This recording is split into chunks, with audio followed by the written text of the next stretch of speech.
Shalom, giving honor and praise to the Creator and the Maker of heaven and earth. Diaspora of Israel, Part 3. Let's go to 2 Kings, chapter 24, verse 8. Jehoiakim was 18 years old when he began to reign, and he reigned in Jerusalem 3 months. And his mother name was Nehushta, the daughter of El-Natan of Jerusalem. Jehoiakim means the Most High will establish. Nehushta means sorcerer. El-Natan means the Most High has given. Yerushalem means city of peace. And he did that which was evil in the sight of the Most High, according to all that his father had done, his father being Jehoiakim, the son of Josiah. At that time, the servants of Nebuchadnezzar, king of Babylon, came up to Jerusalem, and the city was besieged.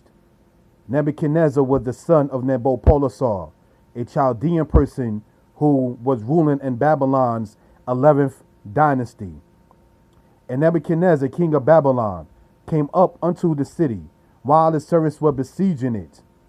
And Jehoiakim, king of Judah, went out to the king of Babylon, he and his mother, and his servants, and his princes, and his officers. And the king of Babylon took him in the 8th year of his reign, meaning that Jehoiakim, king of Judah, was taken a captive in the 8th year of the reign of Nebuchadnezzar. This culminating in what we call in history the 6th century BCE, or that is to say more precisely the year 597 BCE, so we can gain an understanding of what we're talking about in the timeline. Okay, brothers and sisters, if you can go, if you will, I have, for reference purposes, what they refer to as the Macmillan Bible Atlas, so we can gain to see what we're talking about. This right here is a picture in a map of what we're saying. You had Jerusalem, Riblah, which was a capital for the Babylonians, and then Judah was taken all the way here into the land of Babylon. All right, so this is how the route in which they took. So let that be noted and understood. History, brothers and sisters, remember the dating of what we're speaking about. This being in the 6th century BCE. It was now in the 7th century BCE, in the year between 612 and 609, that the guy Nabopolassar defeated the Assyrian kings. All right, and Assyria fell. So let that be noted and understood.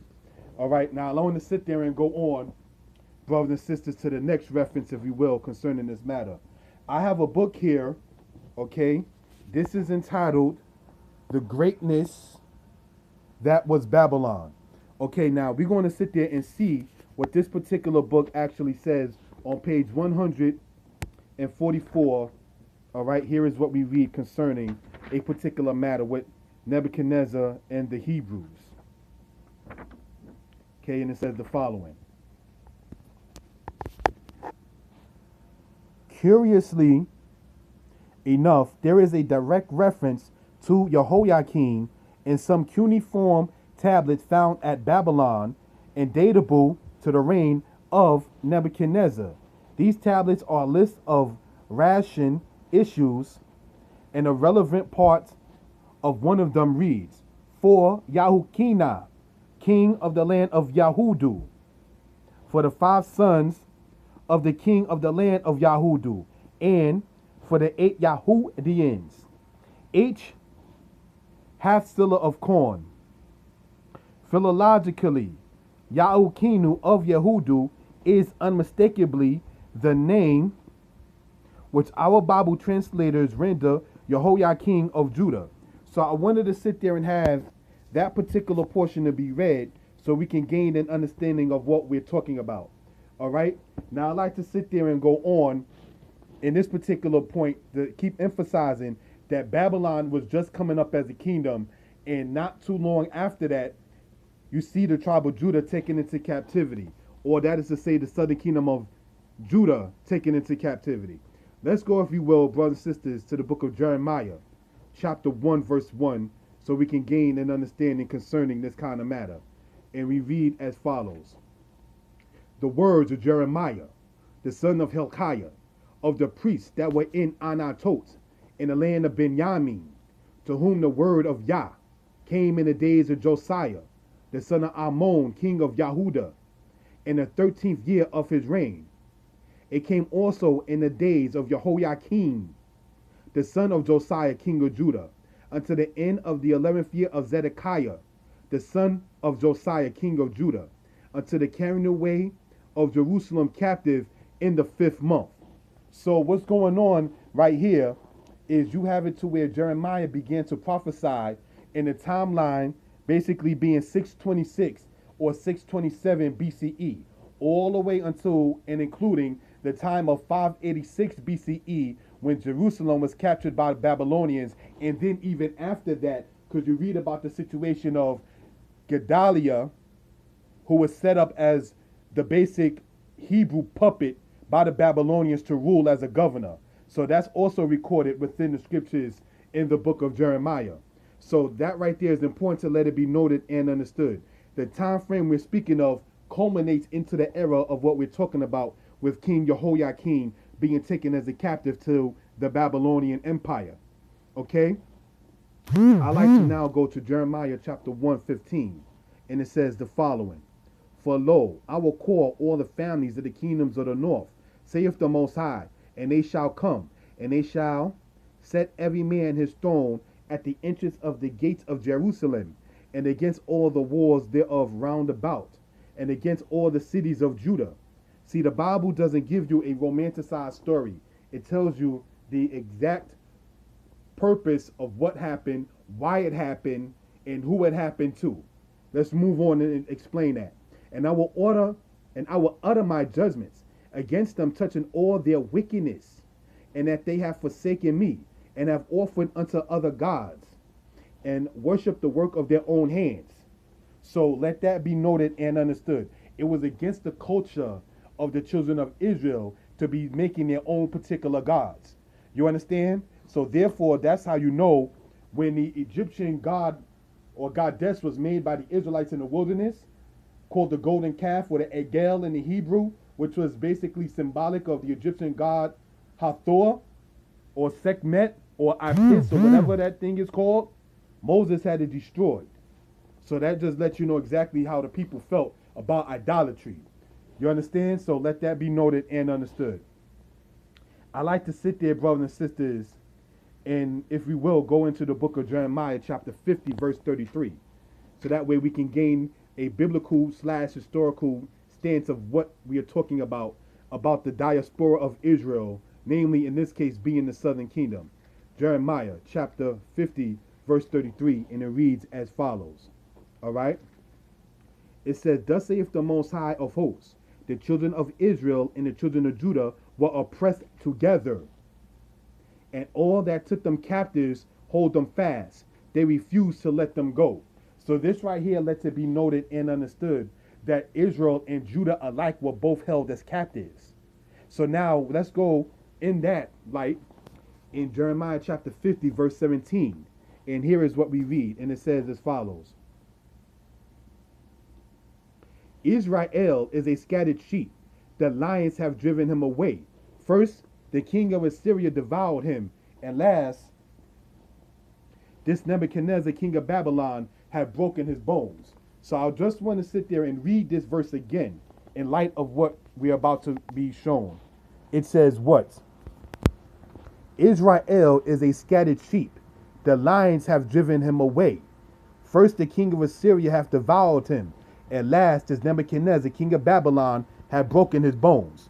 This here in this book, entitled Biblical Discovery, says 6th century BC, glazed brick panel from Nebuchadnezzar's processional way at Babylon, the lion. That was part of the symbol of the Babylonians. Okay, so we can gain an understanding of what we're talking about. Now, when you go, brothers and sisters, to the book of Daniel, chapter 7, verse 7, in your own time, Daniel chapter 7, verse 4, it is describing Babylon as a lion. All right, so let that be noted and understood.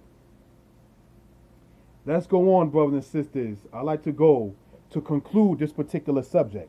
Let's go to Jeremiah chapter 44, verse 1.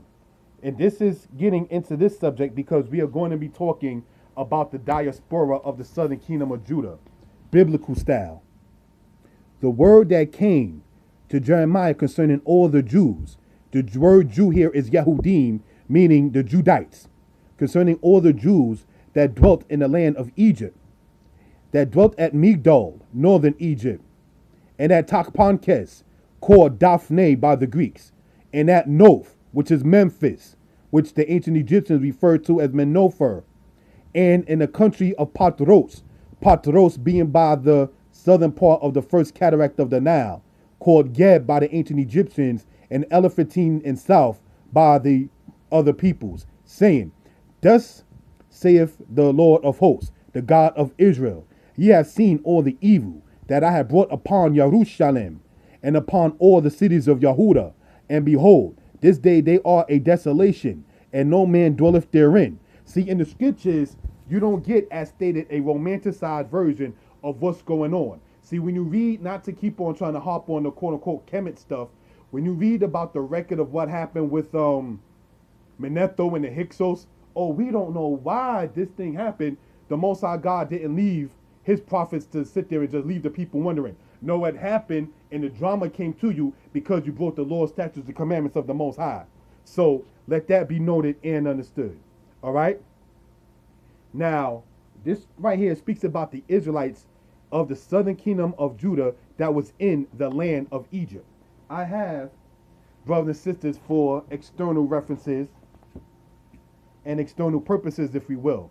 I have a book here. This is entitled The Ancient Near East, Volume 1, in Anthology of Texts and Pictures.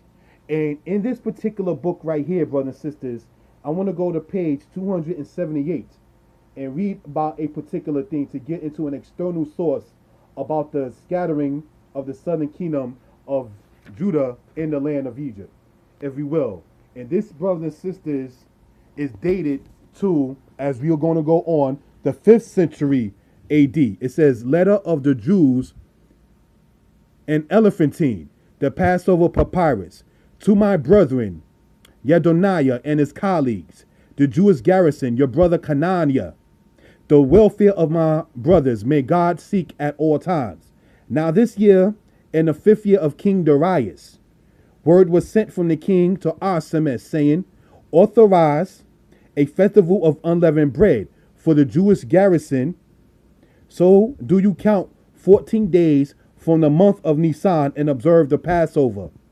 And from the 15th to the 21st day of Nisan, observe the feast of unleavened bread. Be ritually clean and take heed. Do not work on the 15th or the 21st day, nor drink beer, nor eat anything which there is leaven. From the 14th at sundown until the 21st of Nisan. For 7 days it shall not be seen among you. Do not bring it into your dwellings, but seal it up between these dates, by order of King Darius, to my brethren Yedoniah and the Jewish garrison, your brother Hananiah. So this right here is part, brothers and sisters, of what they refer to, of what they seen and found in what they call Elephantine Island, where the Israelites had been scattered. All right, and that is what they refer to in history as the Passover Papyrus. This right here is a picture of parts of the Passover Papyrus found in Elephantine. All right, so we can gain an understanding visually of what in the world of what we're talking about and what we're seeing. All right, so just want to sit there and present that particular case right there for all edification purposes.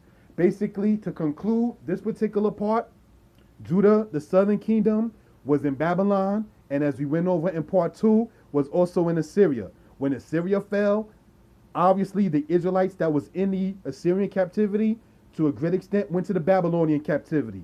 Thus, Jeremiah says that Israel and Judah were oppressed together, and that the lions representing Assyria and Babylon will hold them fast and refuse to let them go. And part of the scattering of Israel, as we read in Jeremiah chapter 44, was in the land of Egypt. So that's why I wanted to go into the cross references concerning this matter. Thus concludes Diaspora of Israel, part 3. Shalom.